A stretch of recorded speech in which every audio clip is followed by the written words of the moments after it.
the dead of night, a soft tapping at the window pane stirs you from slumber.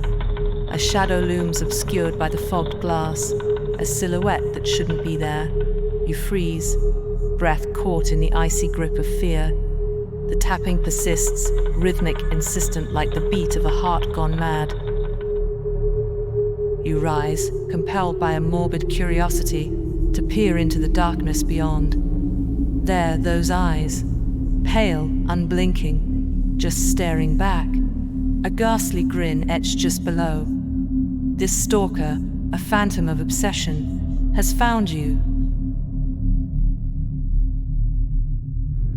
Each night, the tapping returns, a sinister serenade that fractures the sanctity of your home. The police find no trace, no footprints beneath the window, no fingerprints upon the glass. Yet the eyes remain, watching, waiting, a predator in the shadows. You are never alone, and the night has become your enemy.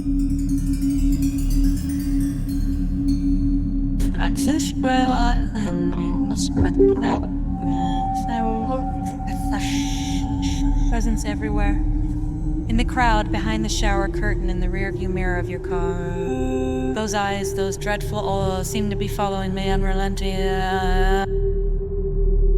You decide to confront this nightmare, armed with nothing but a flashlight and frayed nerves. The clock ticks, a countdown to the inevitable. Midnight chimes, and the tapping begins a soft, mocking rhythm. You fling open the window, feeling the cold air rush.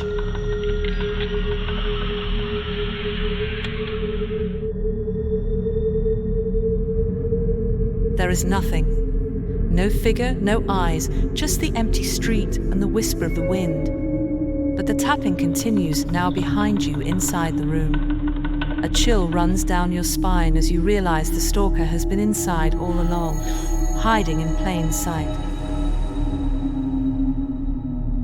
The game of cat and mouse intensifies, each move more brazen than the last. Notes appear on your pillow, a picture of you as a child, and the stalker's whispers slip through the cracks in the walls. You are mine, they say, a possessive claim that seals your fate. Desperate, you install cameras, desperate to capture your tormentor's visage, to prove you're not spiraling into madness. The screens flicker to life, a grid of the familiar and mundane corners of your sanctuary. But as night falls, the cameras glitch, a dance of static and shadows. When they stabilize, you see it an aberration in the feed, a distortion in your once safe haven. The stalker is there, but not as you imagined.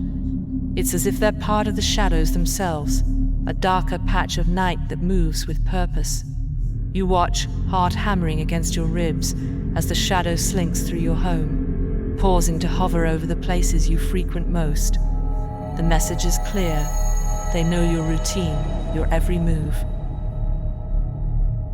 In a moment of harrowing clarity, you understand that this is no ordinary stalker. This is something else, something otherworldly. The realization is a weight in your stomach, a sinking feeling that tells you there's no escape from a predator that isn't bound by the laws of the physical world.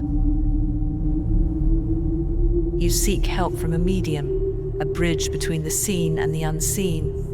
With trembling hands and a voice that barely conceals your dread, you recount the tale of the spectral stalker.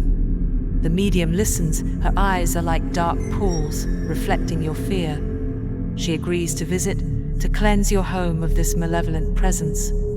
The night she arrives, the air is thick with anticipation, the shadows in your home stretching long and ominous.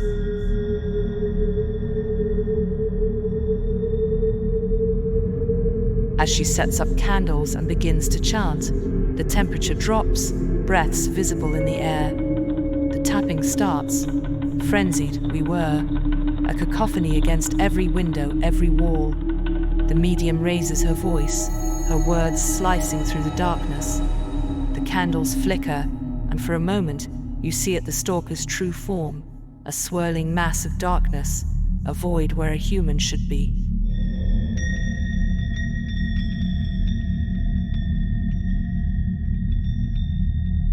The The medium's incantations reach a crescendo, and with a final, ear-splitting tap, silence falls. The presence is gone, the air suddenly warm. You collapse, relief flooding your veins, but the peace is short-lived. In the following days, the incident feels like a distant nightmare. Yet, a niggling sense of unease remains. You review the camera footage, fast-forwarding through hours of nothing until you freeze the frame. There, in the corner of the screen, almost imperceptible, is a distortion, a smudge of darkness that shouldn't exist. It's static, yet it pulses with an unnatural life.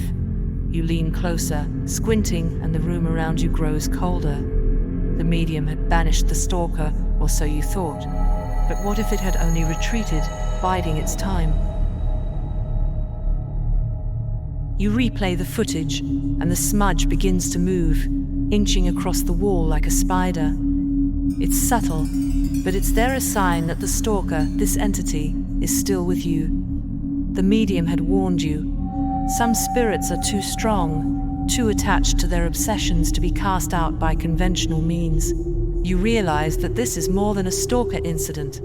It's a haunting. The entity doesn't just want to watch you. It wants to be you, to consume your life until there's nothing left but the shadow it casts. The tapping was never just a scare tactic.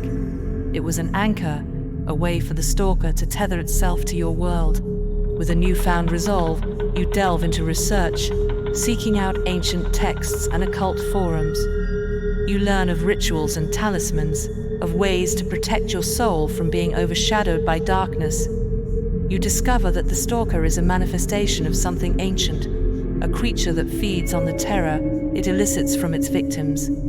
It's a parasite of fear, and your fright has been its sustenance. You fortify your home with symbols of protection, drawing salt lines at every threshold and hanging herbs said to ward off evil. You recite incantations, your voice steady with the strength of your conviction. You're no longer the hunted, you've become the hunter.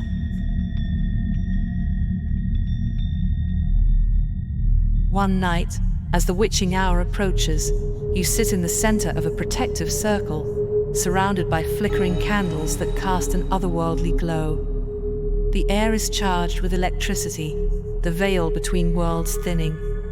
You feel it then, the presence of the stalker, drawn to your challenge.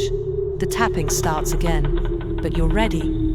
You begin the ritual, speaking words of power that have been passed down through generations of those who've walked the line between light and shadow.